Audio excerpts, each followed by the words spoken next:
స వా ఏష తదా ద్రష్ట నా పశ్యాద్ దృశ్యం ఏకరాత్ మేనే అసంతం ఇవాత్మాన సుప్తశక్తిర్ అసుప్తదృక్. ఇక్కడ సృష్టికి పూర్వము భగవంతుడు ఒక్కడే ఉన్నాడు అని ఆల్రెడీ చెప్పుకున్నాము.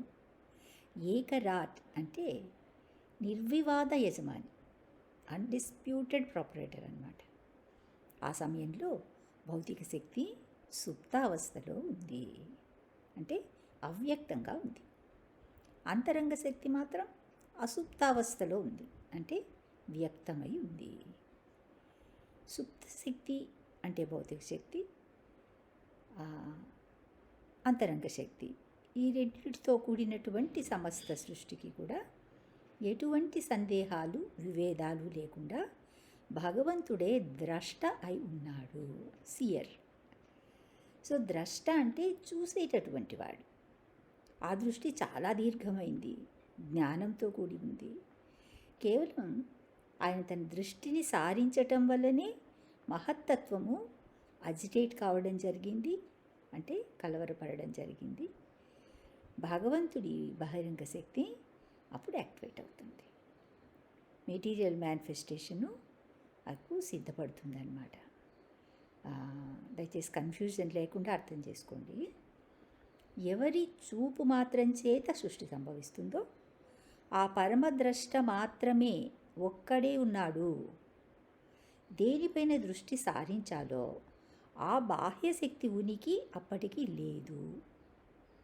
బాహ్యశక్తి, బహిరంగ శక్తి, భౌతిక శక్తి, మాయాశక్తి, ఇలా పేరు ఏదైనా ఆ శక్తి మహామాయ అని పిలువబడే దుర్గ.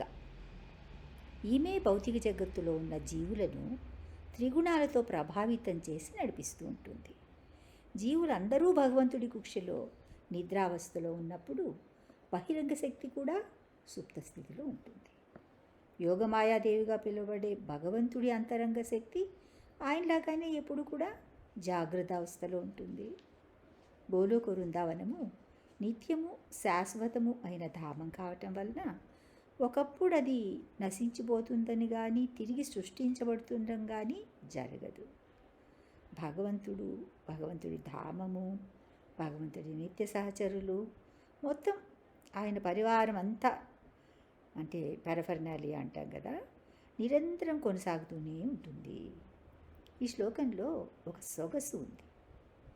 భగవంతుడి ఆర్ద్రతను తెలియజేసే భావము కనిపిస్తుంది. గోలోకంలో ఎప్పట్లాగే ఎవరు కోరిన బాంధవ్యాన్ని వారితో, అంటే వాళ్ళకి అనుభవం కలిగిస్తూ రమ్యమైన అలౌకిక లీలలు సాగుతూ ఉంటాయి. అయినప్పటికీ తన ప్రధానాంశాలు అంటే బలదేవుడు మొదలుకొని విష్ణుతత్వాలైన అవతారాలన్నీ కూడా ఆయన స్వాంశల్లాగా అన్నమాట. తర్వాత విభిన్నాంశాలైన జీవులు కానీ లేకుండా ఉండటం వలన ఇప్పుడు ఏమవుతుంది, ఆయన ఒక్కరే ఉన్నారన్నమాట. ఆయన స్వాంశలు లేరు, విభిన్నాంశాలు లేరు. ఏదో అసంపూర్ణంగా ఉన్నట్లు వెలితిని ఆయన ఫీల్ అయ్యాడు.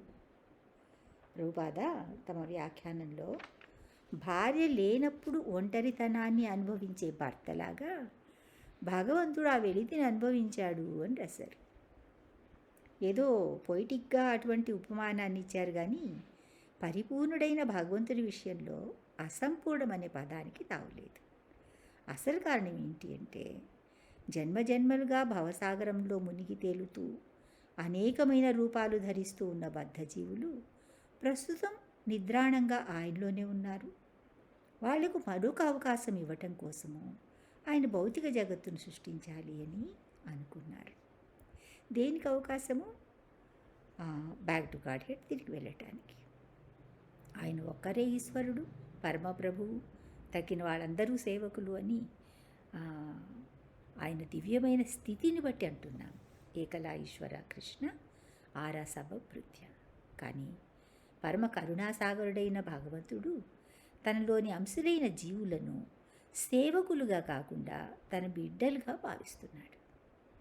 తనని అందరూ సేవించాలి అని ఆయన ఎప్పుడు శాసించలేదు.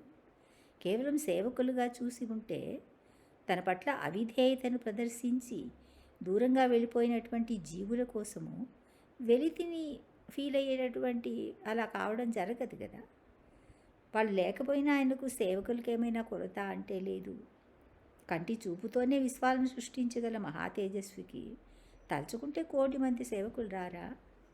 కానీ అందరినీ తన బిడ్డలుగా భావిస్తూ ఉండటం వలన దారి తప్పిన జీవులందరికీ కూడా మళ్ళీ మళ్ళీ అవకాశం ఇచ్చి తన దగ్గరికి తిరిగి రాగల సదుపాయాన్ని ఆయన కలిగిస్తున్నాడు.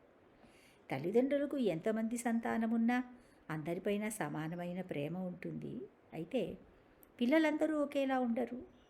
ఒకరు బాగా చదువుకుని సంస్కారవంతుడిగా మంచి పొజిషన్లోకి రావచ్చు. మరొకరు చదువు వంట పట్టకపోయినా తనకు ఆసక్తి ఉన్న సబ్జెక్టును నేర్చుకుని షైన్ అవ్వచ్చు. ఇంకొకరు చెడు సాంగత్యంలో దురలవాట్లకు లోనై జీవితాన్ని నాశనం చేసుకోవచ్చు. ఈ అందరిలోనూ దారి తప్పిపోయిన కొడుకు పట్లనే తండ్రి మరింత బాధ్యతగా ఫీల్ అవుతాడు.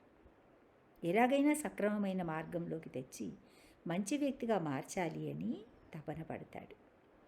దయతో తండ్రి ఇచ్చిన అవకాశాన్ని దుర్వినియోగం చేసుకుని ఇంకా అధోగతికి జారిపోతున్న పిల్లలను చూస్తే వాళ్ళకు పట్టబోయే దుర్గతిని తలుచుకుని తండ్రి హృదయం ద్రవిస్తుంది. ఒక జన్మలో తండ్రి అయిన వాళ్ళకే అంత తపన దయ ఉంటే మరి అన్ని జన్మలకు అన్ని ప్రాణులకు తండ్రి అయిన భగవంతుడు ఎంతటి కరుణామయుడై ఉండాలి.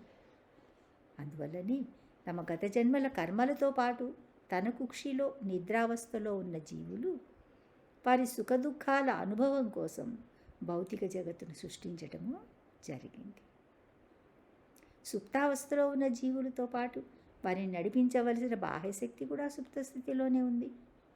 తన ఆనంద అనుభవం కోసం నిద్రిస్తున్న భార్యను భర్త లేపినట్లుగా భగవంతుడు తన చూపుతోనే ఆమెను మేల్కొల్పుతాడు. ఆ విధంగా చేయటం వలన జాగ్రత్త అవస్థలో ఉండి కృష్ణుడితో కలిసి ఆనందాన్ని అనుభవిస్తున్న ఇతర శక్తులలాగే సుషుప్తిలో ఉన్న మహామాయ కూడా మేల్కొని కార్యాచరణకు సిద్ధపడాలని, తద్వారా ఆనందానుభూతిని ఆమె కూడా పొందాలని కోరుకోవటం. ఇది భగవంతుడు ఆమె పట్ల చూపించే అనుగ్రహం. ఆ విధంగా మోహగ్రస్తులైన బద్ధజీవులను ఆధ్యాత్మికంగా చైతన్యవంతులను చేయటమే ఆయన ఉద్యమం. శ్రీకృష్ణుడు ఆనంద రసవిగ్రహుడు. సచ్చితానంద స్వరూపము అనేది భగవంతుడికి జీవులకు కూడా వర్తిస్తుంది. జీవాత్మలతో జతకూడి పరమాత్మ ఆనందాన్ని అనుభవించటమే పరమపదం. జీవులందరూ పరిపూర్ణమైన ఆ స్థాయికి చేరాలి అని భగవంతుడు కోరుకుంటున్నాడు. తర్వాత శ్లోకంకి వెళ్దాం. సావా ఏతస్య సంద్రష్టు శక్తి సదసద్ ఆత్మిక మాయా నామ మహాభాగా యయేదం నిర్మమే విభు. భగవంతుడిని ద్రష్ట అని చెప్పుకున్నాం కదా ఇంతకుముందు శ్లోకంలో. చూసేవాడు భగవంతుడైనప్పుడు చూడబడిన బాహ్యశక్తి లేదా ప్రకటితమైన బాహ్యశక్తి భౌతిక సృష్టి వ్యక్తీకరణలో కాజ్ అండ్ ఎఫెక్ట్ ఈ రెండింటిగాను కూడా పనిచేస్తుంది. అంటే భౌతిక జగత్తు సృజించబడడానికి కాజ్ అంటే కారణంగాను, తర్వాత ఆ కారణం వలన కలిగే కార్యం ఉంటుంది కదా, అది దాని ఎఫెక్ట్గాను కూడా పనిచేస్తుంది. మాయా అని పిలువబడే ఈ బాహ్యశక్తి ద్వారానే సమస్త భౌతిక వ్యక్తీకరణము సాధ్యమైంది. అయితే అది నిమిత్త కారణమే తప్ప మూల కారణం మాత్రము భగవంతుడే. కానీ భగవంతుడు ఎప్పుడూ భౌతిక ప్రకృతితో డైరెక్ట్ కాంటాక్ట్లో ఉండడు. తను వెనుక వైపు అంటే బ్యాక్గ్రౌండ్లో ఉంటూ జగత్తును నిర్వహించగల సమర్థతను ఆమెకు అందిస్తాడు. ఫైనల్గా పరమ చైతన్యం అనేది సర్వశక్తులకు మూలంగా ఉంది. మయాధ్యక్షేణ ప్రకృతి సూయతే సచరాచరం హేతునానేనా కౌంతేయ జగద్విపరివర్తతే.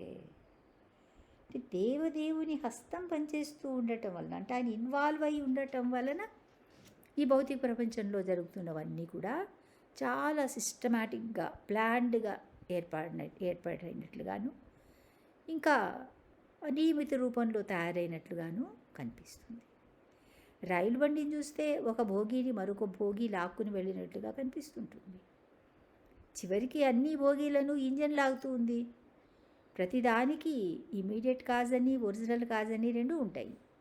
జగత్తులో నియమం తప్పకుండా జరుగుతున్న ఉదయాస్తమయాలు, ఋతువులు వంటివి సహజంగా జరిగిపోతున్నట్లు కనిపిస్తున్నప్పటికీ అన్నిటి వెనుక భగవంతుడి హస్తము ఉండనే ఉంటుంది.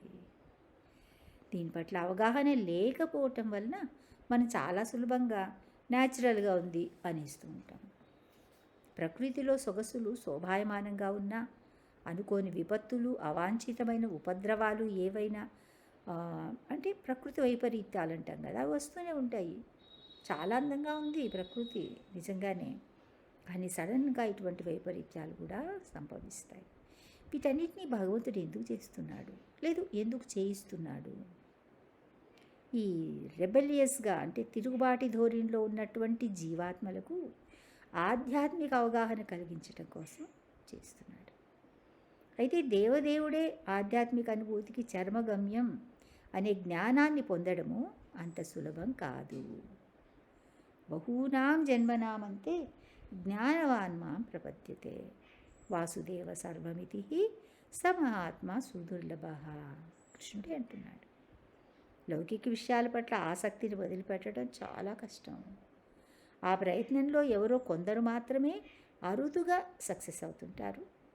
ఈ చాందోగ్య ఉపనిషత్తులో నవైవాచో నచక్షుంషి నశ్రోత్రాణి నమానాంసి ఆచక్షతే ప్రాణోహి ఏవైతాని సర్వాణి భవంతి అని. ప్రాణుల దేహంలో మాట్లాడే శక్తి కానీ, చూచే శక్తి కానీ, వినే శక్తి కానీ, ఆలోచించే శక్తి కానీ ఈ ప్రధానమైన అంశం కాదు, అంటే ప్రైమ్ ఫ్యాక్టర్ కాదు. ఏవి వీటన్నిటికి సంబంధించిన శక్తి ఏది కూడా ప్రైమ్ ఫ్యాక్టర్ కాదన్నమాట. ముఖ్యంగా ప్రాణము అనేది సర్వ వ్యాపారాలకు అంటే అన్ని యాక్టివిటీస్కి కూడా కేంద్రంగా ఉంటుంది.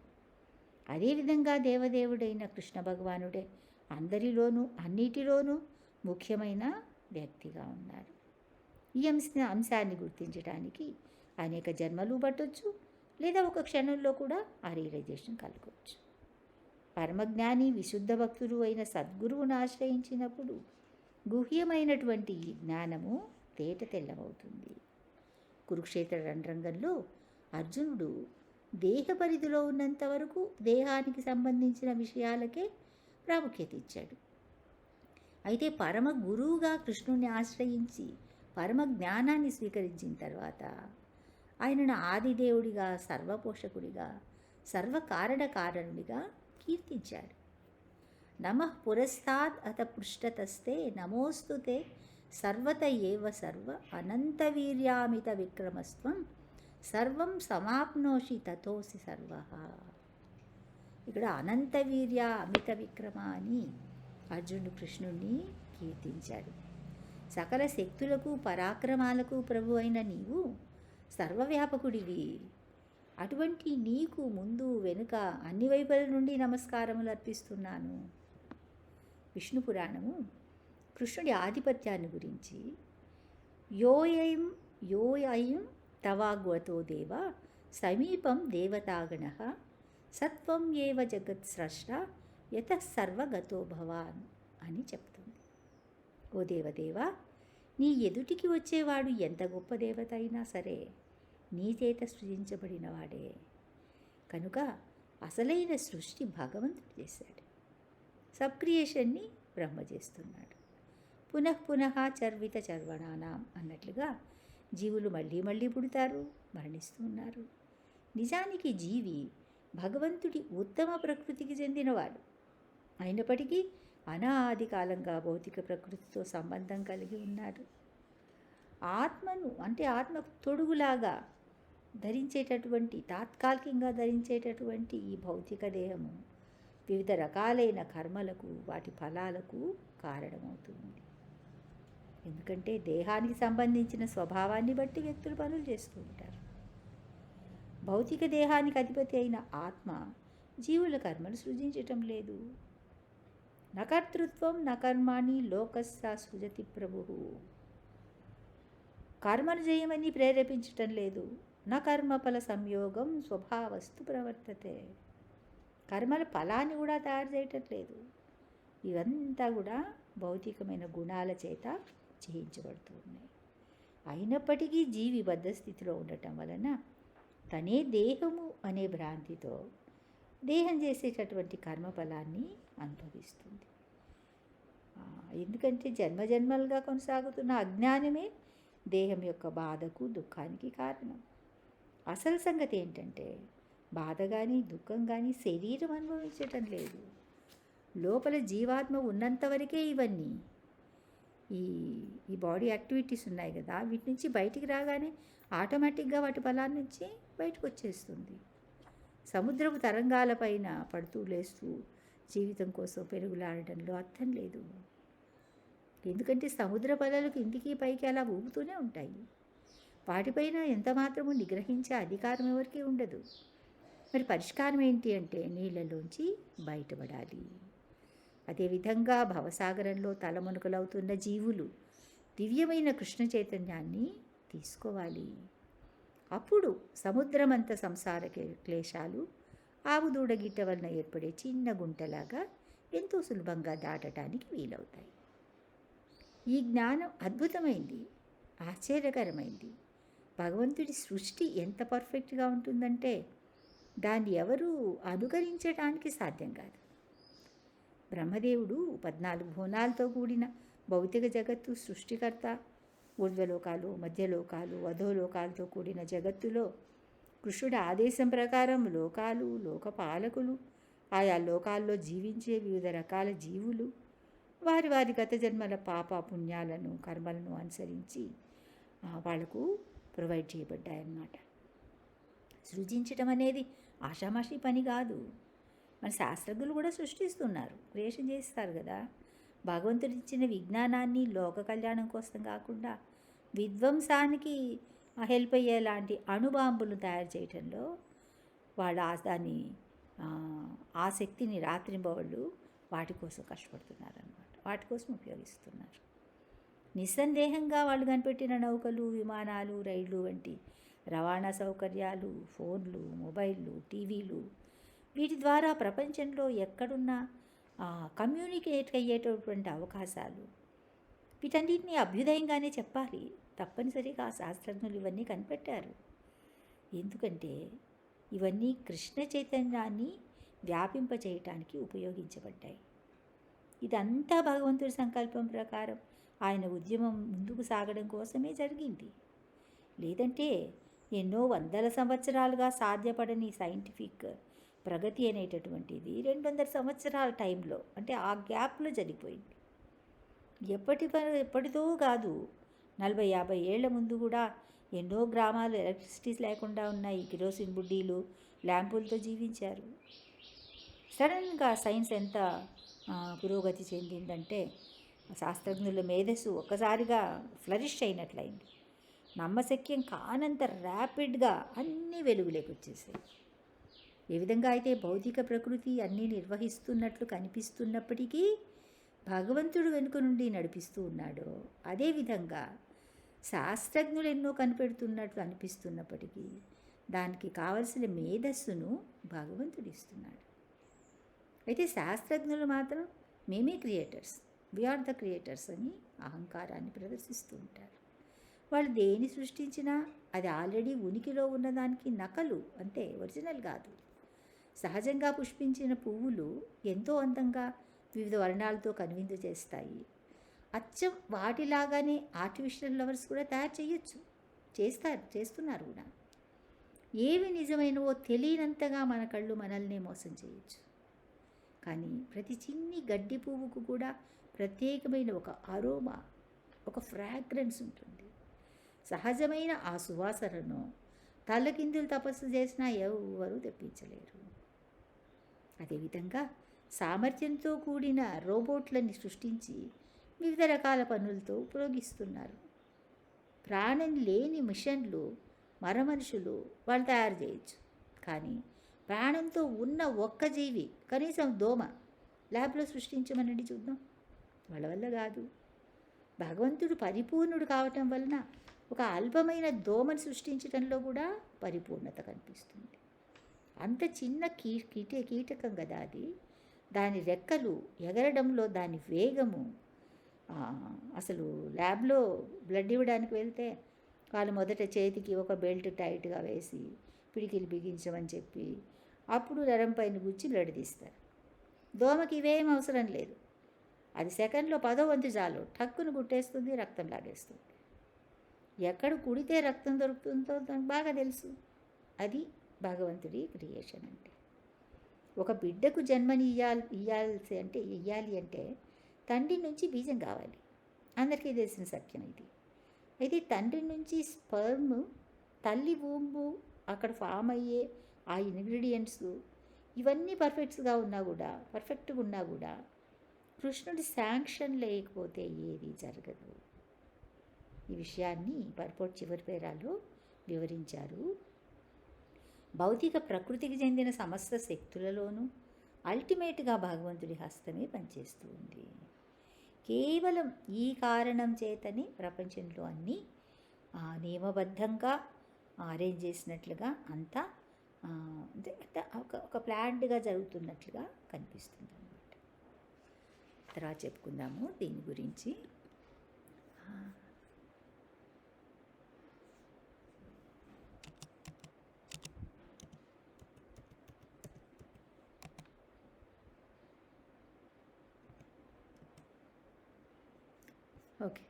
ఓకే మరి తర్వాత చెప్పుకుందాం. హరే కృష్ణ.